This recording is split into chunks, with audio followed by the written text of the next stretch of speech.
What's up everybody, welcome back to another video. Today we'll be learning how to solve exponential equations. Now exponential equations are a little bit different from your standard equation with the variable x. These do have the variable x, but instead of being in the normal part of the equation or the base, they're actually in the exponent, which means our base of our equation will be just a number, and the exponent of that base will include the variable x, or the variable you'll be using in your equation. So for example, an example of exponential equation might look something like this right here. 7 to the exponent of x minus 2 equals 7 to the exponent of x plus 2. Now, instead of x being in the base or right here next to the 7, it's actually in the exponent. The base now is our 7.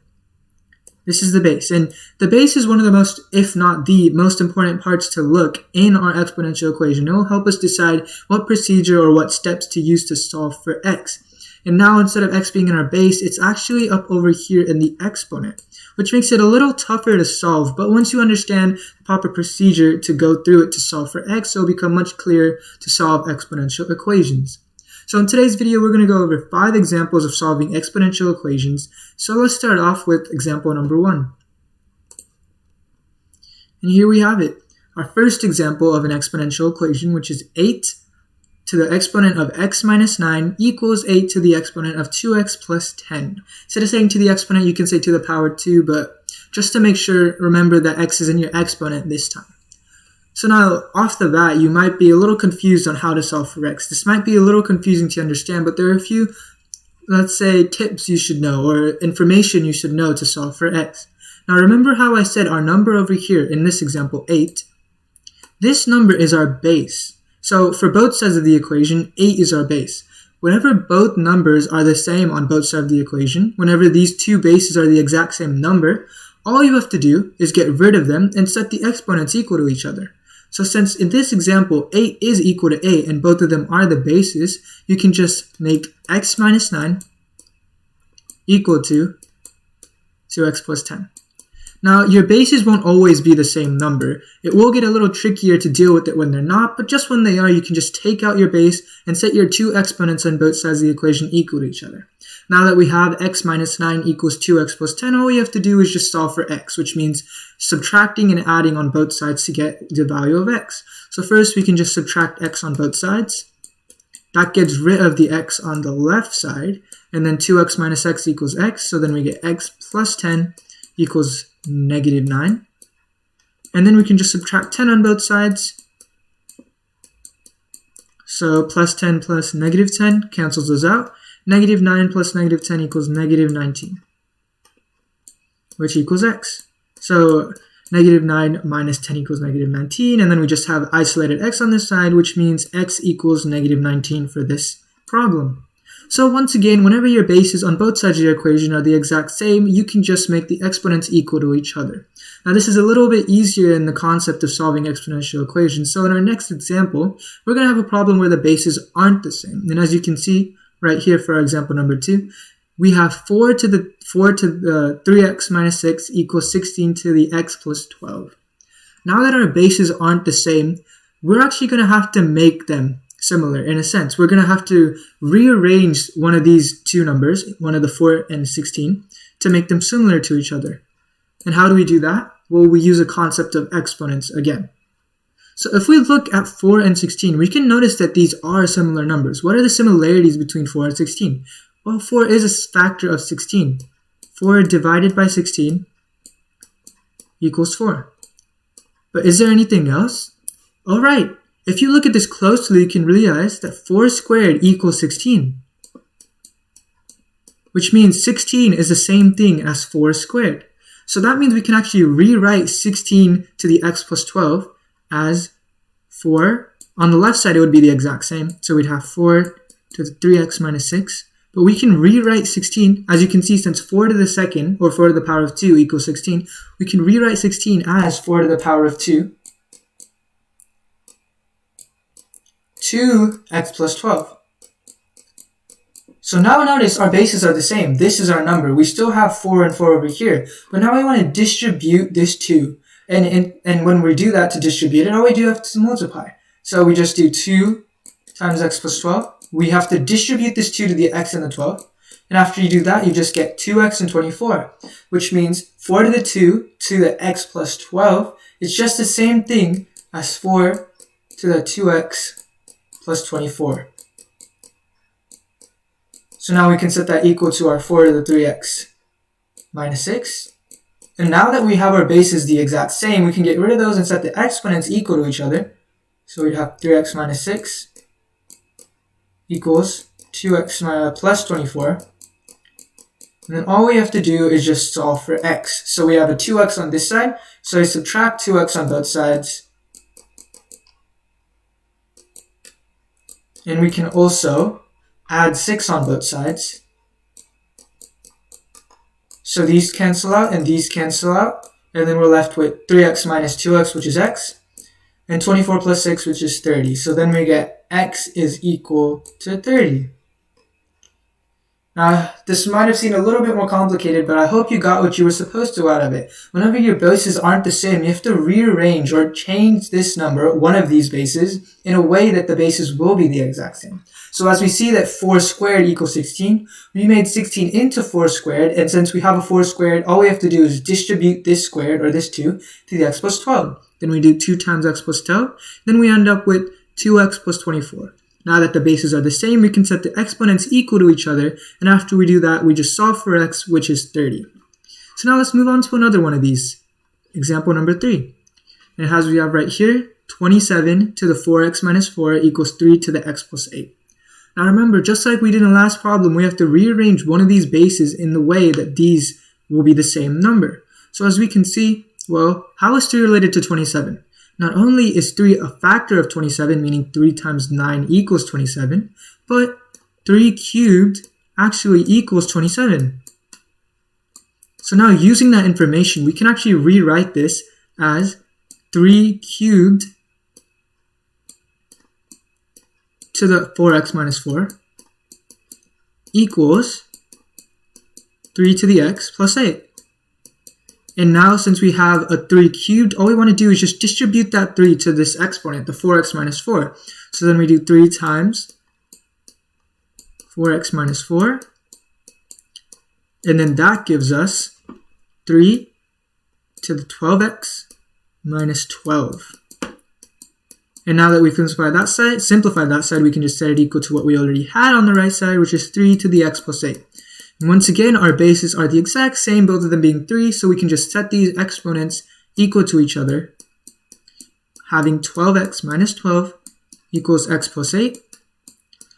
And all we have to do is just solve for x. So we can subtract x on both sides, and we can add 12 on both sides. Because we're trying to isolate the x, so looking at trying to isolate the x, you have to see how you add and subtract. So these two cancel out, and these two cancel out. 12x minus x equals negative 11x equals 20. And now all we have to do is just divide by 11 on both sides, negative 11 on both sides. Then your final answer is x equals negative 20 over 11. Now we do have a fraction for this answer, but still x can equal any number as long as it works inside of our exponential equation. So this is what to do in a sense where these two bases are not the same, but they can be rearranged in a sense for them to equal each other. So now let's move on to an even more example concept in terms of exponential equations. As we look at this problem right here, example number 4, we have 4 to the x plus 2 equals 8 to the x minus 2. Well, if we take a closer look at this, we can see, okay, first, the bases are not the same. 4 does not equal 8. Okay, how is 4 related to 8? Well, 4 times 2 does equal 8, but 4 to any power does not equal 8. There's no exponent that makes 4 equal to 8. So now what do we do? Well, just like I said before, we want to rearrange our exponents. So if we take a closer look at this, we want to make 4 into a number to an exponent and 8 into a number to an exponent. So if we think of a number, well, there's 2, isn't there? So what's 4 in terms of 2 to an exponent? Well, 2 to the second power equals 4, right? Okay, that's good. But can you also have an exponent to 2 to equal 8? Yeah, 2 to the third power equals 8. So now we've actually rewritten 4 and 8 as 2 to the second power and 2 to the third power. Okay, well, let's change those numbers and rewrite this. So now we can rewrite it as 2 to the second to the x plus 2 equals 2 to the third to the x minus 2. And now that we have it, instead of just distributing on one side like in the past examples, we want to distribute on both sides because we have a squared and a cubed over here. So all we want to do is 2 times x plus 2 on the left side and 3 times x minus 2 on the right side. So then we have 2 times x plus 2, which gives us 2 to the 2x plus 4. And on the right side, we have 3 times x minus 2, which gives us 2 to the 3x minus 6. And now that we've rearranged our bases from 4 to 8 to 2 to 2, we can just make the exponents equal to each other since these bases are the same number. So now that we have 2x plus 4 and 3x minus 6, we can just make them equal to each other, where we end up with 2x plus 4 equals 3x minus 6. Now remember, all we want to do is solve for x, which means we have to isolate it. So what that means is we can subtract 2x on this side, and then we can add 6 on both sides, subtract 2x on both sides. These two cancel out, these two cancel out, and then we're left with 10 equals x. And there we go. For this problem, 10 equals x. Okay, so I hope you guys understood how to do this problem. We couldn't make 8 equal to 4 times an exponent like we did in the last two examples, but we still rearranged them to make them equal to a number to an exponent. We realized that 2 to an exponent, a certain exponent equals 4, and 2 to a certain exponent equals 8. So therefore we rewritten 4 as 2 to the second and 8 as 2 to the third. Since both of these have the same bases, we can use this to then rewrite it and then simplify, set the exponents equal to each other, and then solve for x. So you always have to find a way to rearrange or rewrite your bases in a way that will lead them to be the same number, and then you can set your exponents equal to each other. So as we move on to the last problem, as you can try for all of the problems, you can pause the video and feel free to try it. It's always good to try the problems on your own to get an understanding of it. Here it is, right here. 16 to the 5x minus 3 equals 256 to the x plus 4. Always feel free to pause the video if you want to do that right now. Go ahead, but I'm going to explain this problem to you guys. So if we look at these numbers, we have 16 and 256. Okay, so how can we rewrite this in an exponent? Well, is 16 to a certain power equal to 256? 16 to the what power equals 256? Well, there is no number for that. 16 to any power does not equal 256. Okay, well then we have to rewrite it. What number is there, if it's to an exponent, can equal both 16 and 256? Well, let's think about it. Okay, if we take a closer look, we can come up with the number 4. So if we see 4, well, let's see. We have 4 right here. 4 to what power equals 16? Well, 4 to the second power equals 16. Okay, so 4 does work.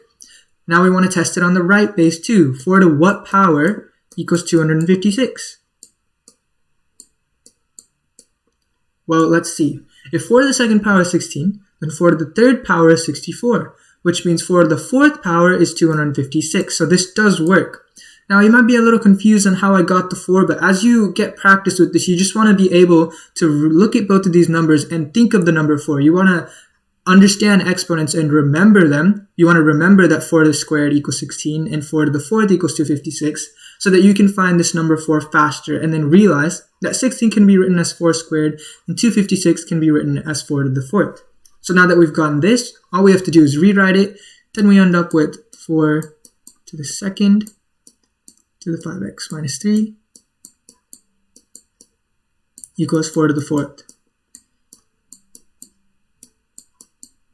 to the x plus 4.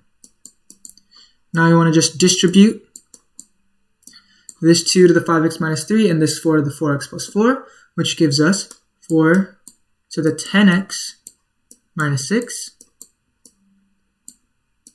equals 4 to the 4x plus 16. Now that we know that our bases are equal to each other, or the bases are the same, they're both 4, we can just set our exponents equal to each other. And then finally, all we have to do is just solve for x. So that means we can subtract 4x on both sides, and we can also add 6 on both sides. These two cancel out, these two cancel out. We have 6x equals 24. And then if we divide both sides by 6, we get x equals 4. So that means for this problem, x equals 4. And that is how you solve exponential equations. You have to find a way to use your base, and if it's not available to be used in that example, then rewrite it to then make your bases equal to each other, and then set your exponents equal to each other, and then solve for x. So hopefully you guys learned how to solve exponential equations, and if you did, well, consider subbing to the channel. Also, make sure to check out our math playlist. Thank you for watching.